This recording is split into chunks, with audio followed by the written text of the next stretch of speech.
नमस्कार दोस्तों, सभी दर्शकों के लिए जय श्री कृष्ण।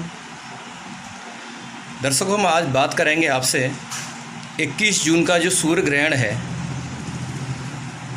उसका प्रभाव क्या है, कितने बजे से वो प्रारंभ होगा, इसके विषय में हम आपसे चर्चा करते हैं आज। दर्शकों, इस वर्ष का ये सबसे पहला सूर्य ग्रहण है जो आषाढ़ मास के कृष्ण पक्ष की अमावस्या तिथि को पड़ेगा। इस सूर्य ग्रहण के जो नियम हैं, सूतक इत्यादि हैं, वो रात्रि को 20 तारीख को 10:09 से प्रारंभ हो जाएंगे। सूतकों का प्रभाव यही रहता है, सूतक वहीं पर मान्य होते हैं जिस देश में ग्रहण पड़ता है वहाँ पर सूतक मान्य किए जाते हैं। 10:09 से प्रारंभ सूतक हो जाएंगे और 21 तारीख को, जून की 21 तारीख रविवार को प्रातः 10:09 से ये सूर्य ग्रहण आपको सर्वत्र देखा जा सकता है। और उसमें हमारे श्री ब्रजधाम वृंदावन मथुरा में आपको देखने के लिए 10:14 से ये सूर्य ग्रहण प्रारंभ हो जाएगा। इस सूर्य ग्रहण की क्या स्थितियां हैं, क्या प्रभाव हैं? विशेषतः ये सूर्य ग्रहण अफ़गानिस्तान, म्यांमार, जापान, दक्षिण रूस एवं मंगोलिया और सर्वत्र पूरे भारत देश में देखा जा सकता है। सूर्य ग्रहण के जो नियम हैं वो इस प्रकार हैं कि कोई भी व्यक्ति जिस समय से सूर्य ग्रहण प्रारंभ होगा 10:09 से प्रारंभ हो जाएगा और करीब 1:36 और कहीं कहीं देशों में इसके बाद भी 2 बजे तक भी यह सूर्य ग्रहण देखा जा सकता है। तब तक के नियम ये होते हैं कि कोई भी व्यक्ति अगर सूर्य ग्रहण पड़ रहा है उस समय में कोई भी व्यक्ति जो है भोजन, जलपान इत्यादि बहुत सी चीज़ें, खाना पीना, ये सब वर्जित होते हैं। दूसरी बात ये है कि सूर्य ग्रहण के समय में कौन क्या खा सकता है, किस किस के लिए मान्य हो सकता है, किस किस के लिए नहीं हो सकता है, ये बात भी एक विशेष ध्यान देने वाली बात है। विशेषतः भोजन इत्यादि खान पीन की जो बातें हैं वो सिर्फ उन्हीं लोगों के लिए मान्य होंगी जो वृद्ध हैं, बालक हैं और गर्भवती स्त्रियां हैं अथवा रोगी व्यक्ति हैं, वो कुछ अपना आहार सेवन कर सकते हैं। और सामान्य व्यक्ति के लिए तो आवश्यक होता है कि सामान्य व्यक्ति किसी भी अवस्था में कैसे भी भोजन इत्यादि का, नींद का, मलमूत्र इत्यादि का भी त्याग कर दें, क्योंकि मलमूत्र इत्यादि करने से भी आसुरी प्रवृत्तियाँ बढ़ती हैं। क्योंकि ये सूर्य ग्रहण जो है दर्शकों विशेषतः भगवान सूर्य पर एक तरीके से, और भगवान सूर्य पर एक तरीके से है उस अवस्था में सूर्य पर कष्ट आने को ही सूर्य ग्रहण है। और इस समय में अगर हम लोग और उन्हीं आसुरी प्रवृत्ति वाले जो लोग हैं, राहु इत्यादि के द्वारा जो सूर्य ग्रहण होता है उसी के द्वारा सूर्य का ग्रसना होता है, तो उसमें हम आसुरी प्रवृत्तियों को ही बढ़ाते हैं। इसीलिए विशेषतः बंधुओं, ग्रहण के समय में आसुरी प्रवृत्तियों को न बढ़ाएं, नींद इत्यादि को दूर करें, अपने आलस्य को त्याग दें एवं मलमूत्र पर भी अपना कंट्रोल करके रखें। अब बात रही कि ग्रहण के समय में पूजा अर्चना की जा सकती या नहीं। विशेषतः ग्रहण के समय में कोई पूजा अर्चना, आप प्रतिष्ठित देवता की पूजा अर्चना नहीं कर सकते हैं। इस समय में मंदिर भी बंद रहेंगे, मंदिरों के दर्शन नहीं किए जा सकते, मंदिर की मूर्तियों को छुआ नहीं जा सकता विशेषतः।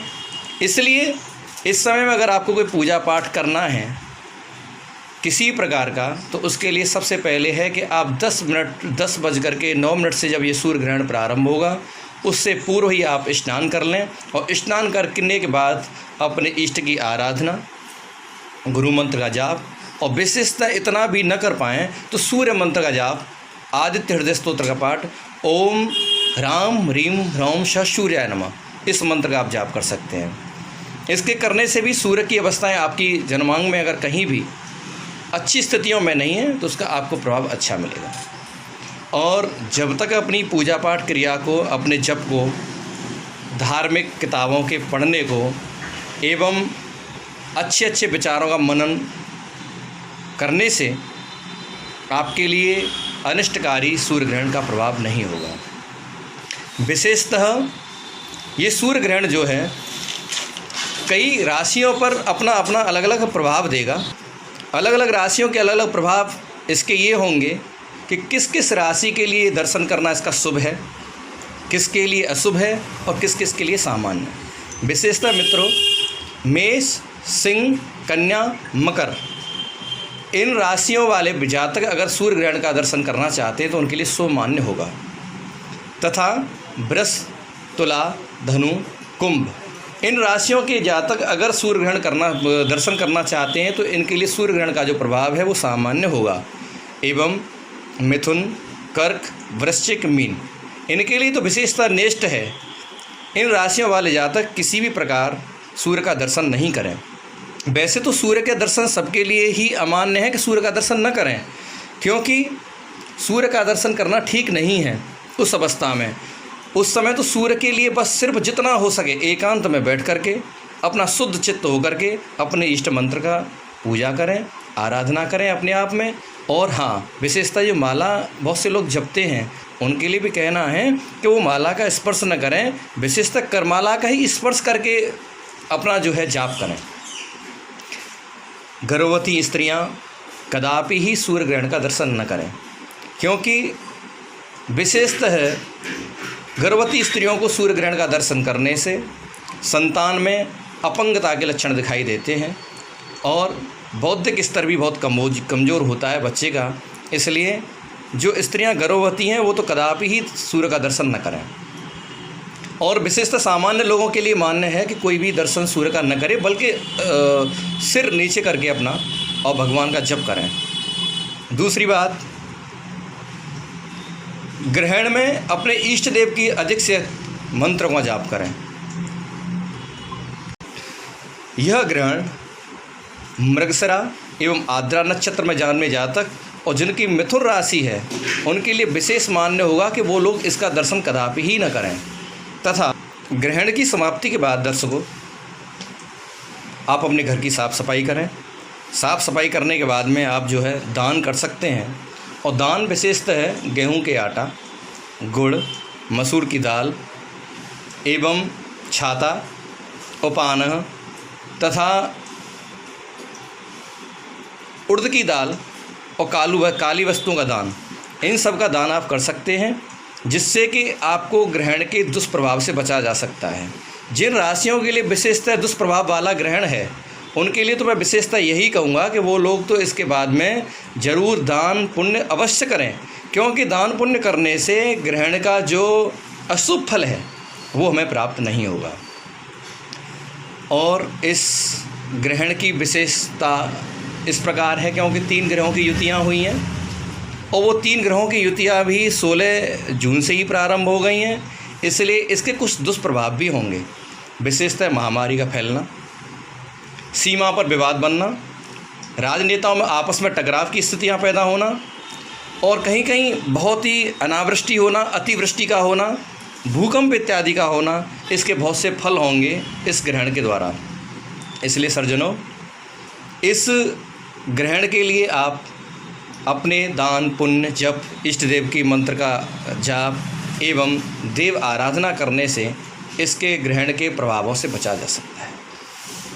करना चाहिए। इससे बचने के लिए तुम्हारा ये नियम है कि 10:09 से जैसे ही ग्रहण काल प्रारंभ होगा उससे पहले ही पूर्व आप स्नान करने के बाद अपने इष्ट मंत्र का जाप प्रारंभ कर दें, और जब तक मोक्ष न हो ग्रहण का तब तक आप अपने इष्ट देव का आराधना, मंत्रों का जाप, देव आराधना में, धार्मिक पुस्तकों का पढ़ने में एवं पठन पाठन करने में आप लगे रहें। और जैसे इसका मोक्ष हो जाए, मोक्ष के उपरांत आप अपना स्नान करें, घर की साफ़ सफाई करें, घर को अच्छे से धोएं, गंगाजल इत्यादि की छींटे लगा दें और उसके बाद में आप दान अवश्य करें।